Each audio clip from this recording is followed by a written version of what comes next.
দর্শক, আমি বিএম এরশাদ। অমর একুশে বইমেলা 2026 এসবিটিভি নিবেদিত বইমেলা প্রতিদিন সবাইকে জানাচ্ছি স্বাগত।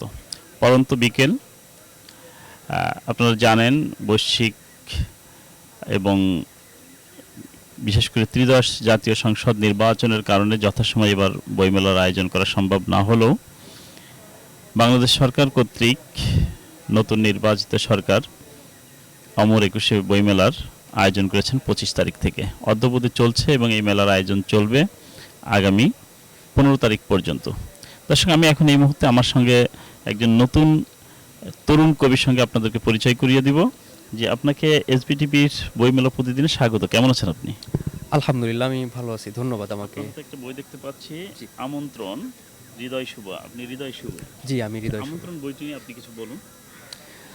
আমন্ত্রণ কাব্যগ্রন্থটা আমার প্রথম কাব্যগ্রন্থ। এটা আমি চারু সাহিত্যাঙ্গন থেকে এবার প্রকাশিত হইল। মোটামুটি 50টার মতো কবিতা আছে। আর গত 4 বছরে আমি যে সাহিত্য চর্চা করছি সবগুলো এক জায়গায় আনার মতো করে আর কি আমি আমন্ত্রণ কাব্যগ্রন্থটা প্রকাশ করলাম। এই বইটাই মানে আপনি পাঠকদের কি মেসেজ দিচ্ছেন এবং বিশেষ আকর্ষণটা কি? এই বইটা পড়লে পাঠক কি উপকৃত হবে? পাঠকের কথা চিন্তা করে তো অবশ্যই লেখা হয়েছে।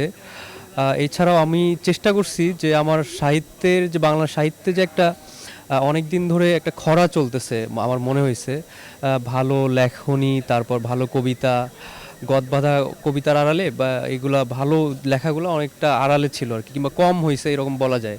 তো আমি চেষ্টা করছি এখানে একই সাথে বিভিন্ন ধরনের বিভিন্ন ঘরানার কবিতা, যেমন বিপ্লবী, কিছুটা রোমান্টিক কবিতাও আছে, কিছুটা নৈসর্গিক আধ্যাত্মিক কবিতাও আমার বইয়ের মধ্যে আমি জায়গা দেওয়ার চেষ্টা করছি।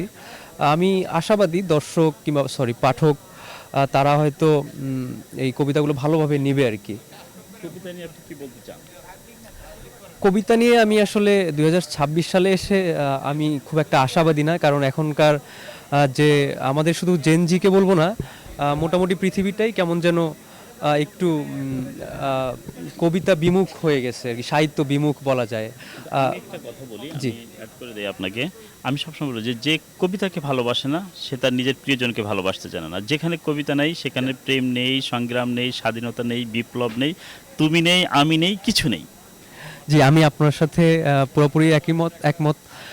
এবং আমি এটা বলতে চাই যে আমি এই ফিলোসফিতেই সম্ভবত আমার কবিতাগুলো লেখা হয়েছে, যে যে জীবনে প্রেম নেই, যে জীবনে কবিতা নেই সে জীবনে আসলে প্রেম নেই, যে জীবনে কবিতা নেই সে জীবনে বিপ্লবও নেই।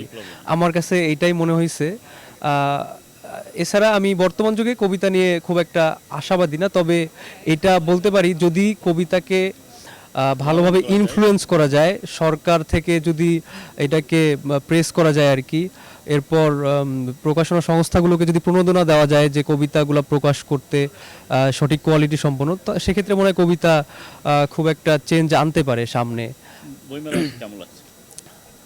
বইমেলা আসলে সত্যিকার অর্থে আমার এবার একটু হাহাকার লাগতেছে। গত বছরেও আমি দেখছিলাম পাঠক চারিদিকে ভরপুর পাঠক ছিল, কিন্তু এবার খুব একটা আমি পাঠক দেখতেছি না। প্লাস হচ্ছে মানুষ কেন যেন বই কেনাতে একটা অনীহা আমার কাছে মনে হচ্ছে। আপনি জানেন যে একটা বিপ্লবী পরিবর্তনের মধ্য দিয়ে জি, অনির্বাচিত সরকার আমাদের দেশে 1.5 জি, বছর থেকেছেন। তো তারপরে একটা নির্বাচন, আপনি জানেন ত্রিদশ জি, জাতীয় সংসদ নির্বাচন, এবং সেই নির্বাচনের কারণেই কিন্তু বইমেলাটা যথাসময়ে আয়োজন করা হয়নি। তো এবার জি। কিন্তু এই কারণে বাট বইমেলা কিন্তু বইমেলার জায়গায় আছে।